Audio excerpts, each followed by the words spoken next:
ஒரு குளத்துல கொக்கு எப்பவும் மீன் சாப்பிட்டுக்கிட்டே இருக்குமா. ஒரு நாள் அதுக்கு வயசாயிடுச்சாம். ஐயையோ, மீனெல்லாம் இனிமேல் நம்ம சாப்பிட முடியாதே, நமக்கு முடியலையே அப்படின்னு சொல்லி உட்காந்துக்கிட்டே இருந்துச்சாம். அப்போ நண்டு ஏன் நீ சோகமாக இருக்க கொக்குன்னு கேட்டுச்சான். அதுக்கு அந்த கொக்கு சொல்லிச்சான், இந்த குளத்தை இந்த ஊர்க்காரங்கெல்லாம் மண் போட்டு மூட போகிறாங்க. அதனால் இதில் உள்ள மீன்கள்லாம் என்ன பண்ணணும்னு யோசிக்கிறேன். வேறு ஒரு குளம் இருக்குது, அங்கே கொண்டு போய் விடலாமான்னு நினைக்கிறேன் அப்படின்னு சொன்னோன்னே நண்டு போய் மீன்கள்கிட்ட இந்த ஊர்க்காரங்கெல்லாம் சேர்ந்து இந்த குளத்த முக்க போகிறாங்களாம், அதனால் நீங்கள் வேறு குளத்துக்கு போங்க அப்படின்னு சொல்லிச்சு.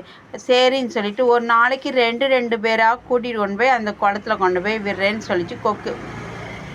மீன்கள் எல்லாம் சந்தோஷமாக கொக்கோட வாயில் ஏறிக்கிட்டு வேறு குளத்துக்கு போகிறோன்னு சொல்லிட்டு டெய்லி போகும்போது கொக்கு தண்ணி இல்லாத இடத்துல போய் அந்த 2 மீனையும் சாப்பிட்டு வந்துடுச்சு.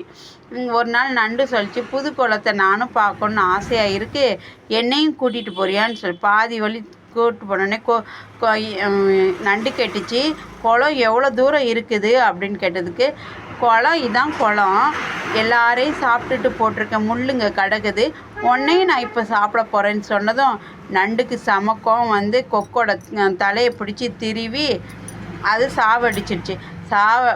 சாவடித்து முடித்த உடனே குளத்துக்கு வந்துடுச்சு. நண்டு மீன்கிட்டலாம் உண்மையை சொல்லிச்சு, இந்த மாதிரி இதை நம்பி போனதுக்கு இது எல்லாரையும் கொன்று போட்டுடுச்சு அப்படின்னு சொல்லிச்சு.